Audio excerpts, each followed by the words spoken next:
Welcome to the tea on birth. Yes, y'all, I got my tea today. It's raining and cold, and I thought, why not make some tea on my podcast, the tea on birth. So, get your tea. Got your tea, because today there's tea. I would like to give a warning before I start this part of my birth story. And none of it has been traumatic up until this point, and I still, like, me as a birth worker, since I know of all these things and I've seen most of these things that happened to me, like, coming up, I did not feel traumatized. I felt in control, and I felt safe and loved. But if you're pregnant currently, maybe for the first time, this might not be a part to listen to. So travel at your own risk. I will put in the comments the things that I'm going to talk about, so then maybe like forewarning, like warning, I'm going to be talking about episiotomy, warning, I'm going to be talking about that's like the most dramatic, like heart decelerations that are pretty low, like EMS coming, so some emergent things, oxygen, which is not that bad, but oxygen, all those things are going to come up. And it just was like the most interesting part of my birth story, which is wild because I remember thinking my whole pregnancy I wasn't worried about labor that much, which is odd because, never done it before, so you would think I would have some like pause, but I didn't. I was mostly worried about pushing. I was like, am I gonna know how to do this? Am I gonna get this right? Which was weird. Because yes, that's a real valid thoughts, but the fact that I was mostly worried about that and I wasn't worried about getting to the labor.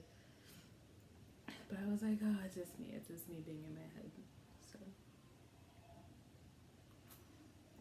let's get to it. I think I left off, I was in the tub. I said the baby was coming, and that, again, thinking back, was very, that was my labor brain talking, because in my head I was like, this baby's not coming, I'm nowhere near labor, my water just broke. And I've been sleeping, so my contractions probably haven't been that intense, whatever. I have a long time, that's what I was thinking. But I said the baby's coming. My husband believed me, which was good, and called all the people. So he called the doula, he called, again, shout out to the praying doula, I love, he called midwife, which was Mallory at the time, who was on call.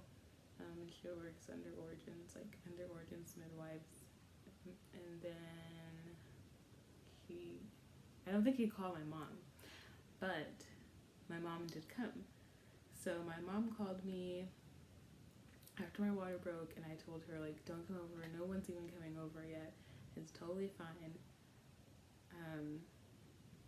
I'll call you when I need you, And then this was like around, which is like, again, weird, I think I said in the last time, some recap, which is weird because it was like 5-6 in the morning on a Sunday.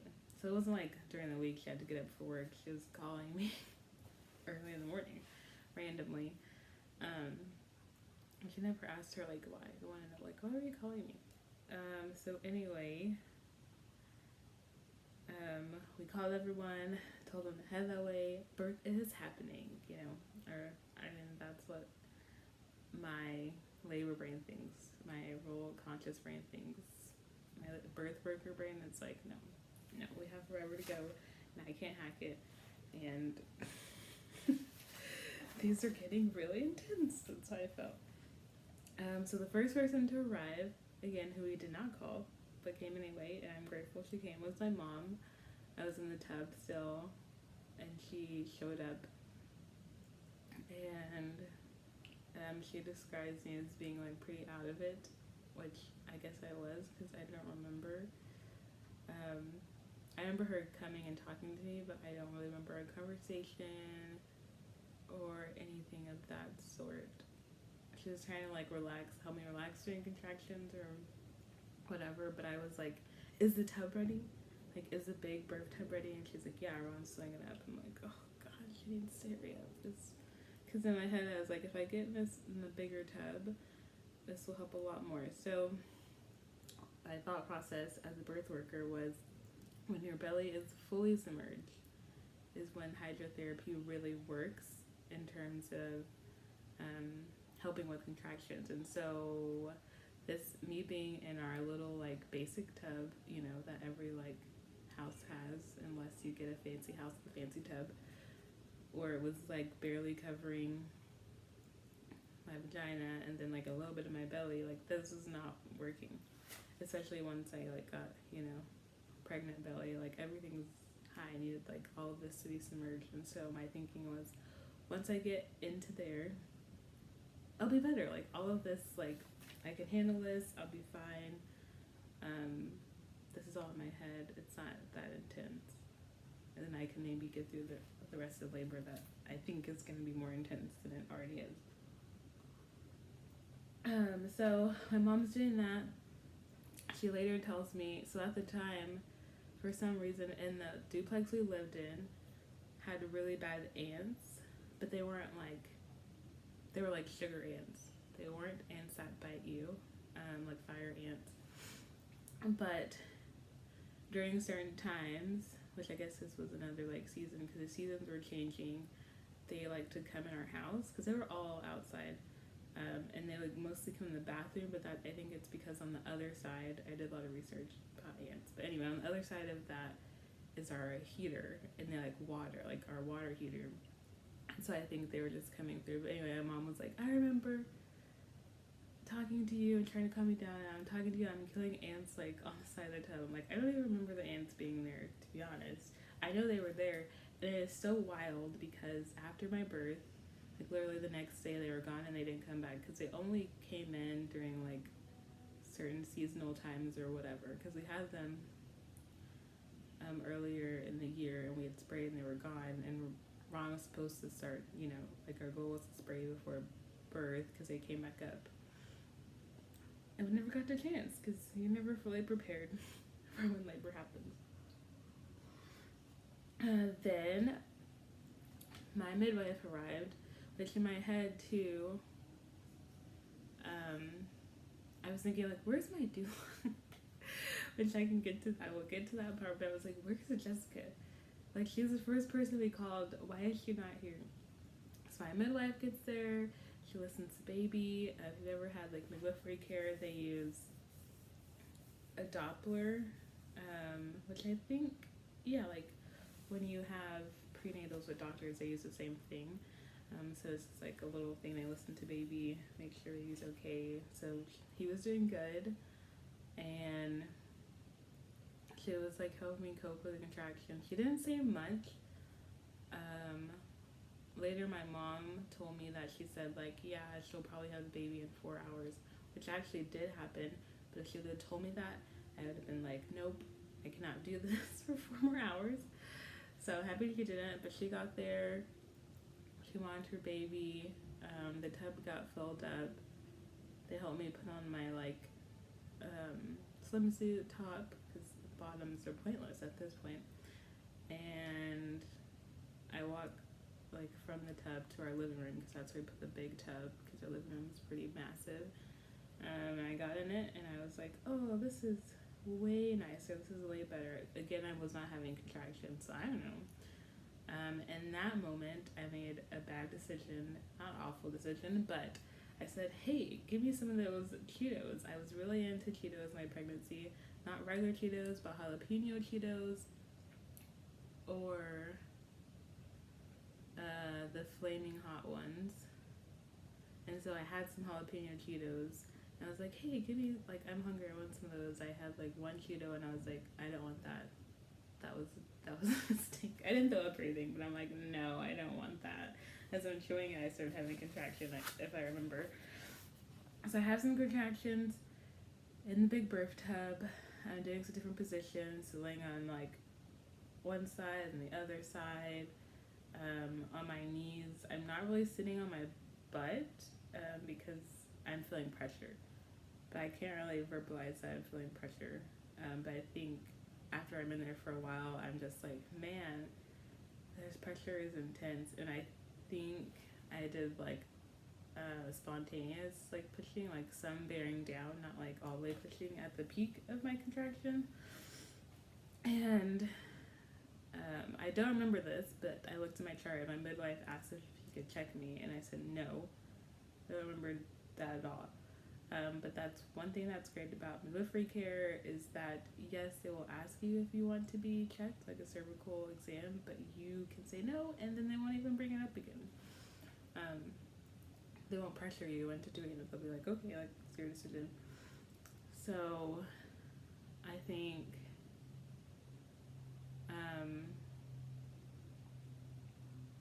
I guess I was in the tub for a while, and she did tell me at some point, maybe like after an hour or two, like, your contractions is spaced out.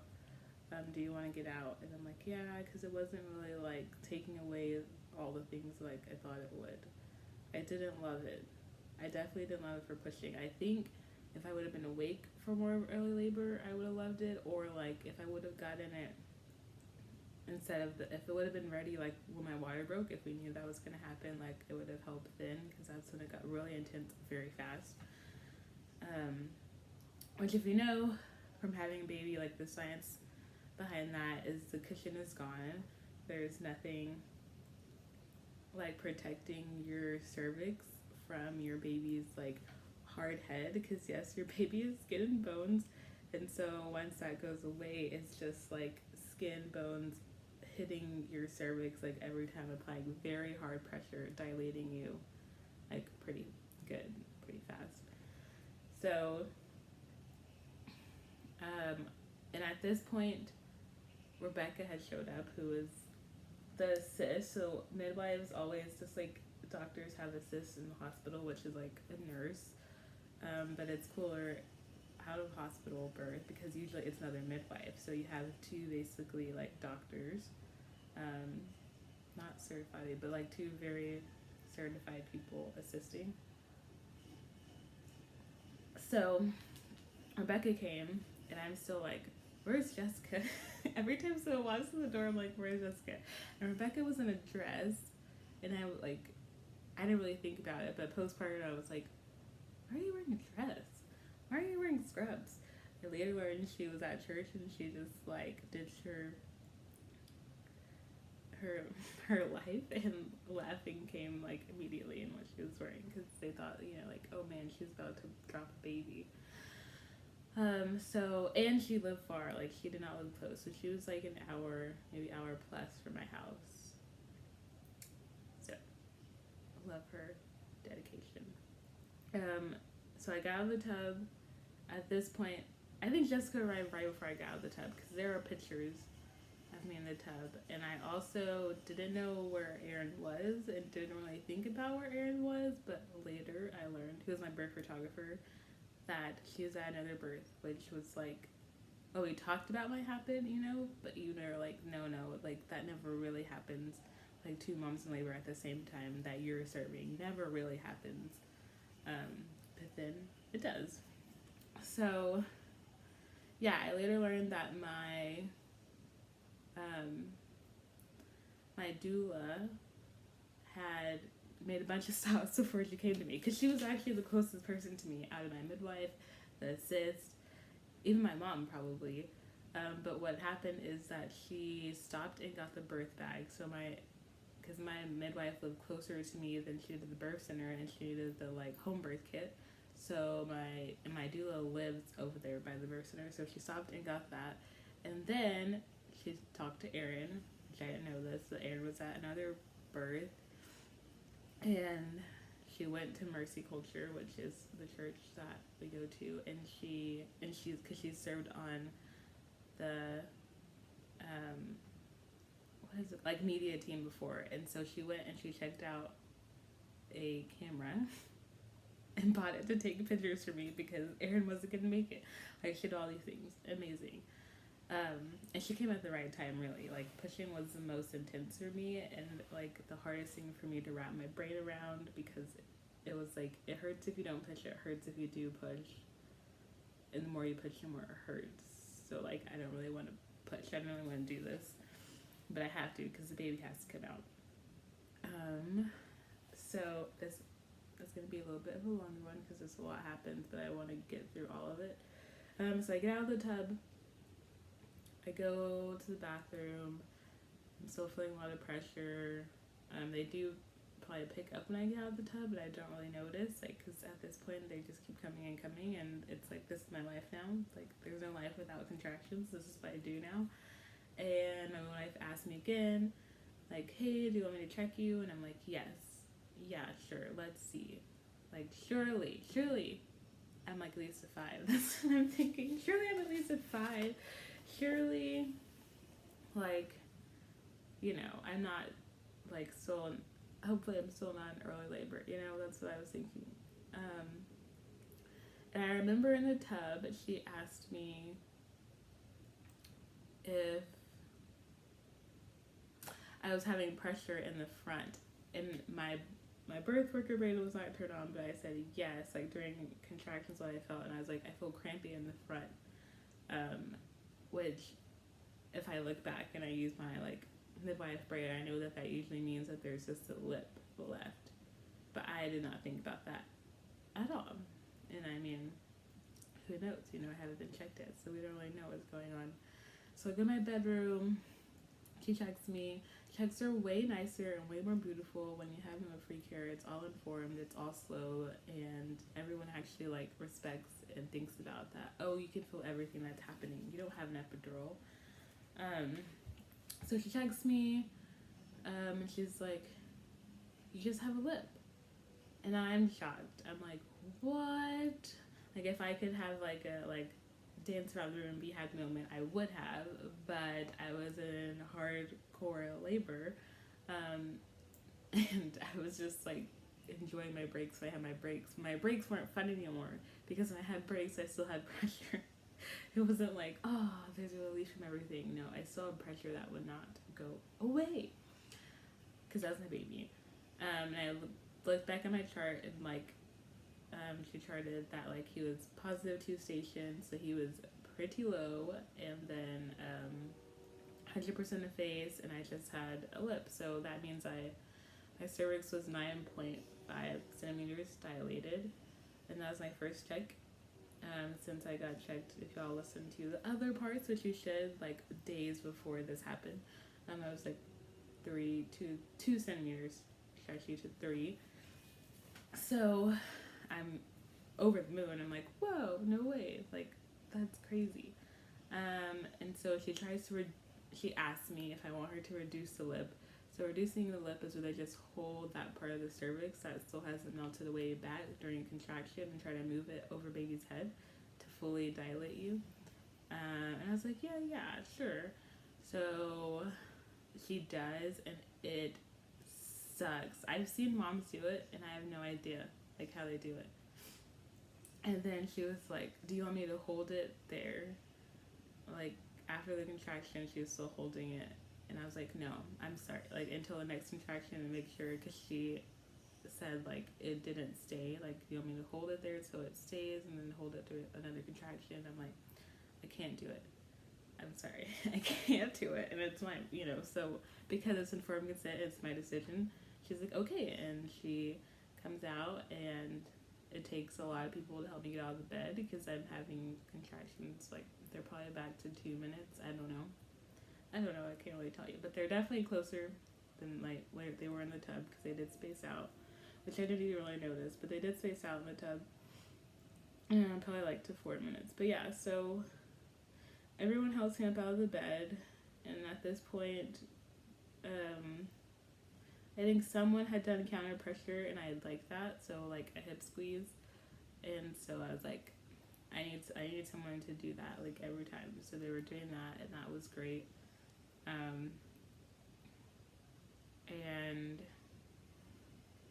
I think she just recommended eating upright. I don't quite remember, but somehow we ended up walking outside. Or I think I said like, I want to go outside. And they're like, okay. And as soon as I got outside, I was like, I don't want to go outside. It was like bright, and it was in August, so it's like hot. Why did I say I wanted to go outside? It was not a good idea. So I'm walking outside, having some contractions. But it's like, in my mind, it's like wild because people just like, if you see labor in a hospital setting, like the idea of someone walking outside with their baby like +2 stations, so pretty low, and 9.5 centimeters dilated, just like walking outside, people talking to her and she's talking back, like for the most part, you know, handling contractions. You would be like, what? That's wild. Like, who does that? But home birth, you do whatever you want. It's beautiful. So I was walking outside. I did not walk outside. I walked. So we had like a fenced. Our like whole house was fenced in from like the garage all the way to the back, and so we had like a little walkway, so no one could see me. It was great. But I literally just walked like the part of the garage, and then like, all right, I want to go back inside. Like, I didn't really walk outside, and I had a bunch of contractions. I went, got on the toilet. I did like some knee. I had a squatty potty, so like knee lifts, which means you're like sitting and then you have one leg up on like some like elevation. So I did that on both sides. I never really got checked again in terms of like, is your cervix, well, I think she did, but when she did, like, it was all gone and I could push or whatever, but I started like feeling more of the pushy feeling. So I started like really actively pushing, not on the toilet, but after I got off the toilet. And then I did like all these things in my room, but I really stayed in the room. I never made it back. I was saying like, I want to get back in the tub. I never made it back to the tub. And I'm okay with that. Like, I wasn't married to, I really didn't see myself pushing a baby out in the water. So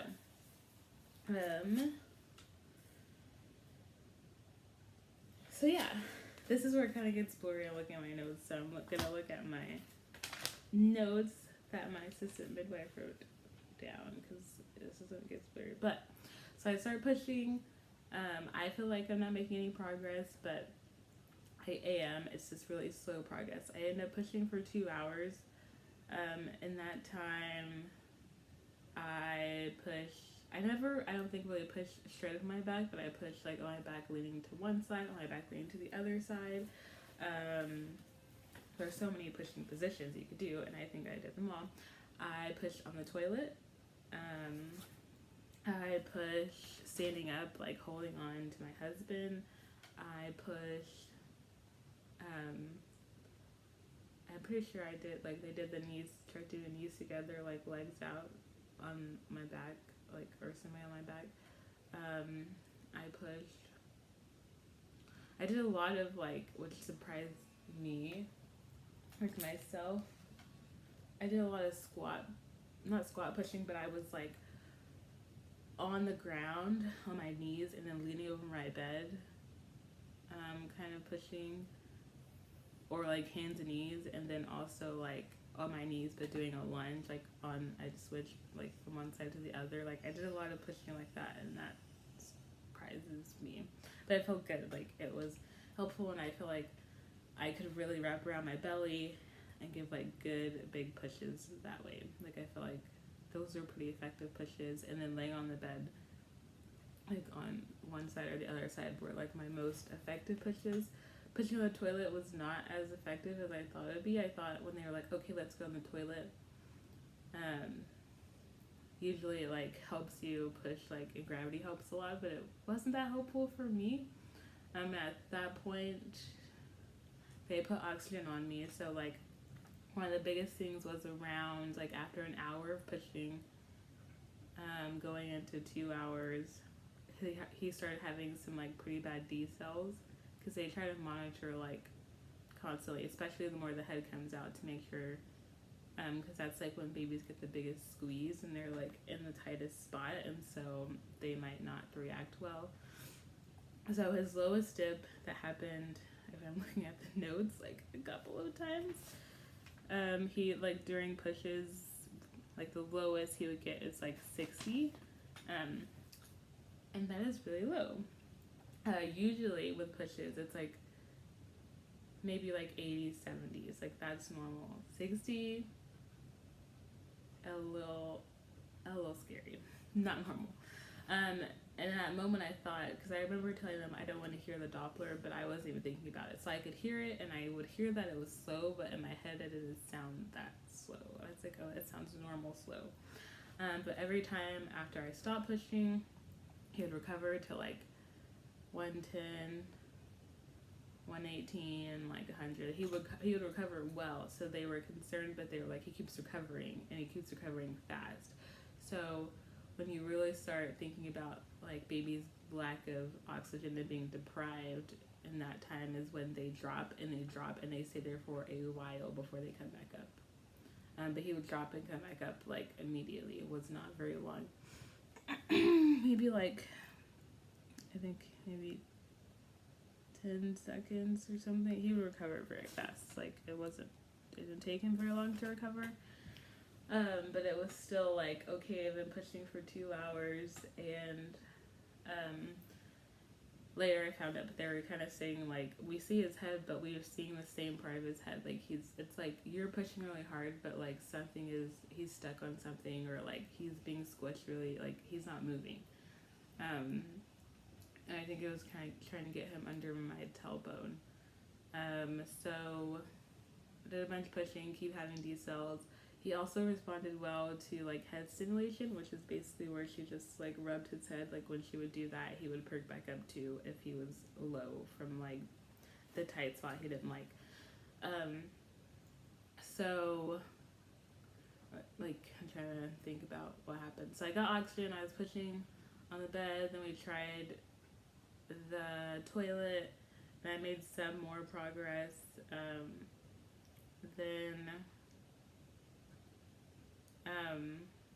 But we're still having like decels, and like you can't keep going on like that. Like at some point, this is not good for baby, you know. So it's starting to get more intense, more high pressure. So she did what was called, it's written on here. It's a maneuver that I always forget the name of. It's called like Riget's maneuver or something. Basically she stuck her finger in my butthole. But at this point she asked for consent, and I know what it is, so she didn't really have to explain it to me or anything. And I'm like, yes, do it, because at this point I'm like done. I'm like, whatever, if you could pull a baby out for me, that would be great. So she did that, and it helped, like, because what the thought process behind it, you're doing that as I'm pushing, she's pushing up, so she's pushing his head more out and like helping me. So she did that, and it helped, but like still, like, you know, wouldn't budge. We did what's called like, or tried to do, it's called a Susan squat, where I sat on my doula Jessica, and like my butt's kind of like hanging, but like I was sliding, and I didn't feel like I wasn't grounded. You have to really feel grounded to push, and like it didn't really work.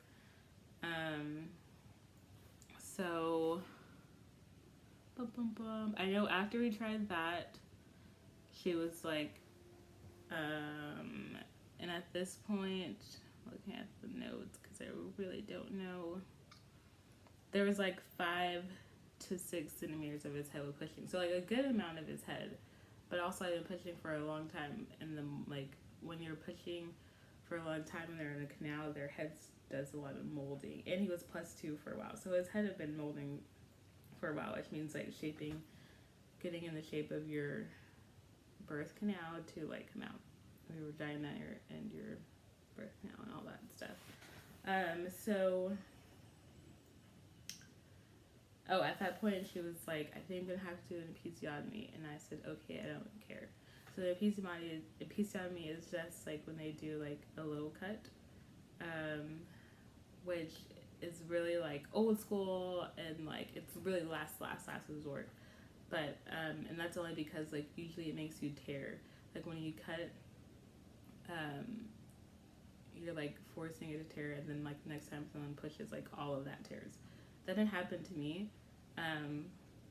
My skin was really tough. I really think like my skin, like my muscles and stuff were so tight down there, they were like holding my baby in.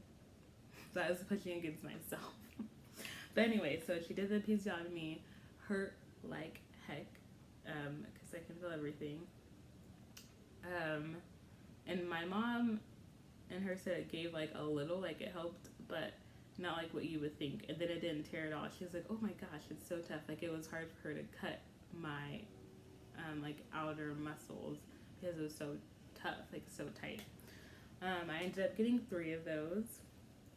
That was fun. The first one was really the worst one. After that, like I knew what to expect. And I mean, each of them helped, but they didn't do like what you expect. So I was like thinking, the first time when she said, I'm gonna cut, like you're gonna cut, and then like boom, I'm gonna tear like out of the wazoo, and the baby's gonna come out. No, my like vagina muscles were holding that baby in. You know, like they were tight. Like no, I had to push past all the tightness. Which I do mention later. She was like joking, but that's gonna be very much true. Like in a year, I became a wife and I became like sexually active. I never was sexually active, so like 1, that's a new thing, and then 2, I got pregnant like very fast after being sexually active. Like so my vagina's like, what the heck are you doing? Like we've never, we're still getting used to like your husband go, like we're still getting used to penetration, let alone like a baby coming out of there. Okay, now it's a loosey goosey. But anyway, then I haven't talked about this, but I'll do like a whole thing about PT. But I had done some physical therapy because there's PT for your pelvic floor, a pelvic floor specialist. I went to her and she had told me like, you have, I forgot what it's called. It's like vaginismus or something. But it's where like my muscles are really strong down there because they're constantly spasming randomly. They're very tight. And so she had told me like, you need to do pelvic floor stretches like every night with your husband, and if you don't think I can do it, you're gonna have to come to me more. Like no, we could do it, which we did. But we did not do it enough. We did not do it every night. Maybe like 2 times a week. It showed in my pushing. Because my muscles were tight. And then Mallory also mentioned like a high ring, possibly, like basically something that's holding the baby back, but it's tight. And she tried to check for it, but she didn't feel it, like that was holding the baby up. She did later tell me that I forgot what kind of pelvis it's called. There's different type of pelvises, but I don't have the basic android pelvis. It's called like an anthro something pelvis. But instead of it being wide, it was very like long and narrow. So she said like I felt space like on both sides of his head, but like up and down there was not a lot of space. So yeah, I think that was a part of him having the decels because he was in that part of my pelvis that was really tight, and didn't have a lot of up and down space for his head. Anyway, so after performing like 3 episiotomies, trying everything, they mentioned like we're gonna have to call EMS, like we need to get this baby out. I'm like, oh poo, okay. And so, but I think that helped me like basically be like, all right, I gotta get this baby out, because I was like, I'm not gonna go to the hospital. In my head, I'm thinking I'm not gonna go to the hospital just because like I'm almost my baby is hanging out of me. Like literally when I was walking, like it felt so weird when I had to change positions to do anything, because my baby's head is like literally hanging out. Not head, but like not like, you know, this head, but like the top of his head is like hanging out of me. So, but also I felt peace. Like and I think Ron felt that too, because he didn't panic. Through this whole thing, he was supportive. Like in my head, I was thinking like I'm gonna have a baby at the hospital. Like in my head, I'm like, the baby's coming out here. I just need to get him out. Now it's like crunch time. And so I remember my mom went out to like, because they were close, to go outside to show him where to come, because I lived in a duplex, so there's 2 sides. And then, but I was still pushing. Like, I was like hard pushing. I felt like my whole insides were tearing. But at this point, I was like, I'd rather go to the hospital for a 3rd-degree tear, which is where you tear from your Rudy to your Tootie, versus like going to the hospital because my baby is stuck and like I can't get my baby out, you know. So that's when I really started like just giving in to the how bad it hurt, like the pushing part. And I also had like a lot of encouragement, so they were all encouraging me, and my doula was like speaking like, I can't remember, but like great words, like this is what you do for family, you can do hard things, you got this, like all these things that were reassuring and like helped me. Like I used all of their energy in the room to like push that baby out. That's why I say I did not push my baby out alone. But yeah, so per the notes, but I can't remember too, once they got there, my mom came in the room. I don't even remember them coming in the room, but like the EMS people coming in, and I think the head was crowning, and then like boom, his head was out, and then I did 2 more pushes, and like had to do 2 more pushes because like usually you do 1, okay? Just this is how much I think my my muscles were holding my baby in. Because he was long, but he's not like crazy long.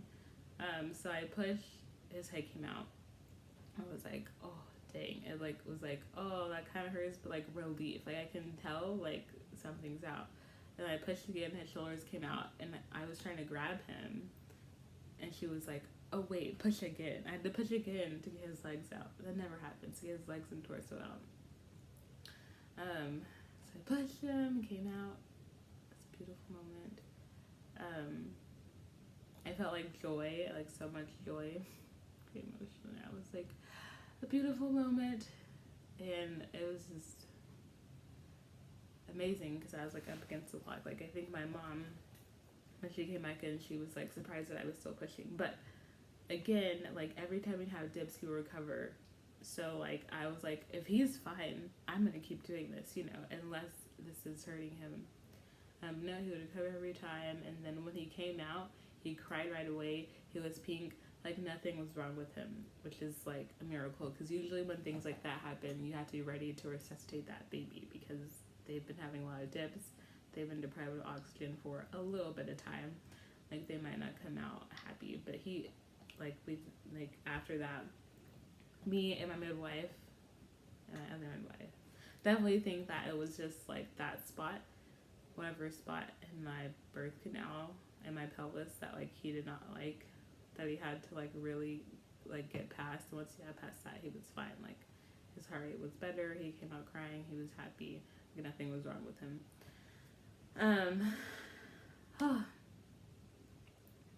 Yeah, all the emotions. But I got a baby boy. Ron was like next to me, like the plan was for him to catch, but with all that he didn't catch. Like I actually mostly, like Mallory caught him, and then I like had my hands in and I like picked him up, put him on my chest, and I had a baby. He was there, and me and Ron looked at each other and we were like smiling and happy, and like looking at him like, oh my gosh, this thing is real, like the thing that we made. Which I always, like, my first birth, I remember my first birth when they were like, oh yeah, we, like, before the head like, was coming out, they were encouraging the mom, like, yeah, you're doing work, and I'm like, I don't see anything, like, is there, like, I know there's a baby in there, but is her baby in there? And then the baby actually came out, like, seeing that whole process was, like, amazing. And I thought, like, oh, it's just me because I'm on the outside, but no, even when you're pregnant, it's wild, and carrying a baby, like, you know there's a baby in there, but, like, it's not real until like you push the baby out and you're like, this is my flesh and blood, this is my baby. Amazing times. Just gotta take a sip of tea and like relish in that moment.